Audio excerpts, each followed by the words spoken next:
And as it says in Revelation 13, chapter 13, verse 1, and who's he here? He's the dragon that was cast down. And he stood on the sand of the seashore.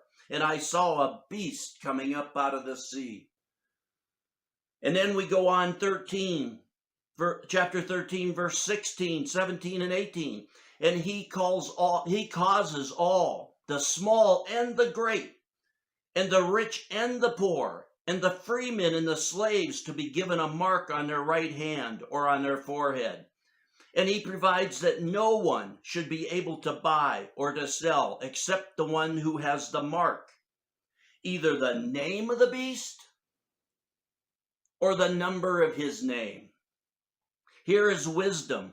Let him who has understanding calculate the number of the beast, for the number is that of a man, and his number is 666, 666. But we've been misled. Those on the broad road to destruction that entered this book through the wide gate, through the wide way, and they're on the broad road. The Lord said they're on the road to destruction. We have entered by the narrow gate, which is Christ himself. And now we're coming unexpectedly for me to the kingdom of the beast, his name and his number. And I'm just starting. This message is just to let you know we're going to have to go there. You're going to see things you've never seen. And you're going to hear and see some of the mysteries of the Antichrist and the kingdom of the beast are going to be opened up to you. And look at verse 16 again. And he says, I'll show you where you've been so misunderstood. You've been so taught so wrong by those on the broad road to destruction. And it says in verse 16 again, and he causes all, the small and the great, and the rich, and the poor, and the free men, and the slaves, to be given a mark on their right hand or on their forehead. This is going to be a short message as we start to enter these things. I just want to tell you to be prepared. Call upon the name of the Lord. Be ready for what he shows you, what's revealed. And first of all, the first thing I'll share in this quick first message as we're going to enter these things in the following messages is that verse 16, and he causes all, the small and the great. You've been told over and over by almost all these teachers on the broad road to destruction that there's endless, 10, 20, 30 or more, endless, unbelievable disasters, even every mountain and island being laid flat and gone. And some of them tell you it happens twice. What sense does that make? But as these things are going on, and they tell you that, could this be going on? And he causes all, the small and the great. If the earth was in such turmoil, especially at the coming of the Antichrist, and especially at the middle of the tribulation, would he be referring to the small and the great? Who would be great in their stories? And the rich and the poor. How would there still be rich if the earth is in such continuous disasters, one after another, 10, 20, 30, whatever they tell you? How could that be? I told you that one thing's going to happen. After the pre-tribulation, first fruits rapture, for those waiting, watching, prepared, after that, the rest of the church that's not ready, Laodicea, will have a short time, and then she will go into the tribulation because she's not ready. And it's not punishment. She's going to get dressed. She's going to get washed in the latter-day rain. She's going to get prepared. And what's going to set off the tribulation in 1 hour of one day, to where you can number the days of the tribulation? An asteroid will hit in an ocean just off a coast and will cause the downfall of Babylon. I'm not going to go into them right now. You can go back and see my previous messages about the fall of Babylon. But Babylon will fall in 1 hour of one day. That will cause the downfall of the world's governments and money and real estate and power, because that one country controls the world, and that one country is the United States.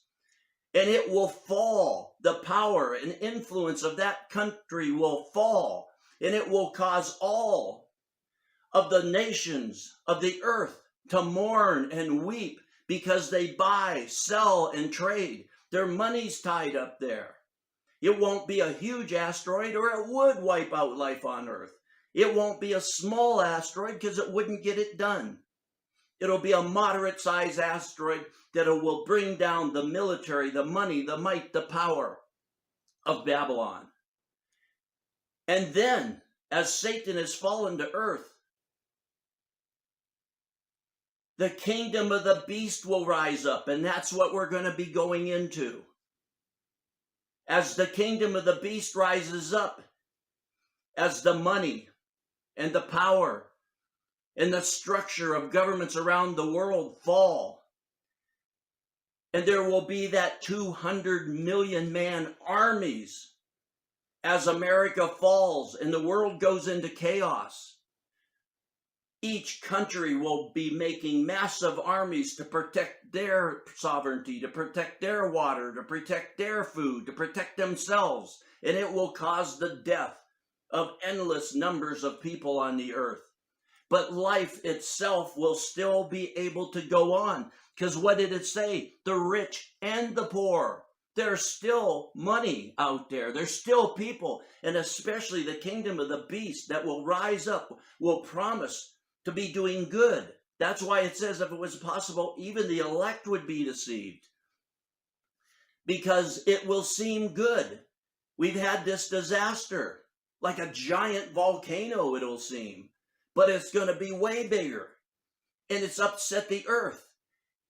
And over in Europe and around the Mediterranean, this group of governments will be getting together and promise to bring stability, and it'll seem like a good thing. And they'll have that mark to control things, to get people in order, to bring a fairness to everybody. But this shows you those on the broad road in destruction, with their endless, incredible disasters, it wouldn't be saying the small and the great, the rich and the poor, the free and the slaves, to be given a mark on their right hand or on their forehead. And he provides that no one should be able to buy or to sell except the one who has the mark. If things are so terrible, who's buying and selling? It's not those endless destructions. That's why if it was possible, even the elect would be deceived. They've been taught over and over and over for a lifetime that they're all gone. And that's not true. Those waiting, watching, prepared, their lamps are lit. They will be gone. The others will be caught by that thief in the night because they weren't ready. And he warned them. And those that go into the tribulation will have the latter day rain poured upon them. And they will be cleansed. And they will be clothed. And they will be prepared for their wedding. And they will be protected from the evil spirits that you see in the fifth trumpet that are poured out upon the earth. They're not allowed to harm the saints. And we're going to go on now.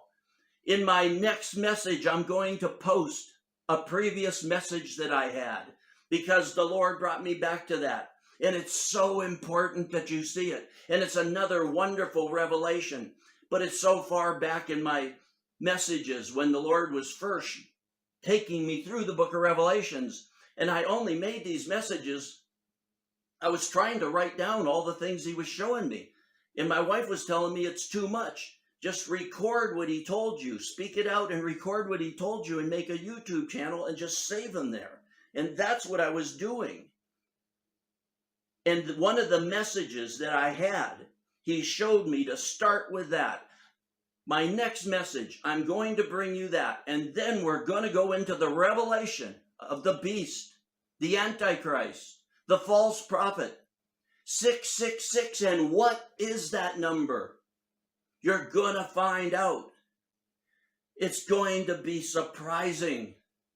And many of you are going to have your ears open, your heart open to the Lord, to receive these things. Don't worry, I don't want anything from you. I'm the voice of one crying in the wilderness. I've heard the Lord in the wilderness. What do I want of you? I want you to be the voice of one crying in the wilderness. I'm not starting a church. I'm not starting a fellowship. I'm not starting anything. I don't want your money. We're not rich. We live in a very humble, small cabin. But I don't want your money. I want you to become the voice of the one crying in the wilderness, to repent and prepare his way, and then to share that with others. And as we go on, we're going to enter the revelation of the beast, his mark, and his name. Subscribe. Tell your friends to subscribe. I don't want nothing from you. I'm not asking for anything. The worst you got to fear from me is I say, repent and prepare the way of the Lord. So let's repent together. Let's walk together. Subscribe as these messages are going to go forth. Tell your friends, especially you older people like me. I'm nearly 70. Don't give up. You were told when you were young, like me, that he was coming. You were told the latter-day rain was coming.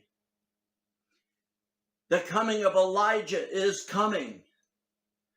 But the outpouring of his spirit and the latter-day rain don't come until Laodicea is ready to go into the tribulation. So let's come together and let's get prepared for these things. Keep your heart open. And let's enter the revelation of the beast, the Antichrist, his mark and his name,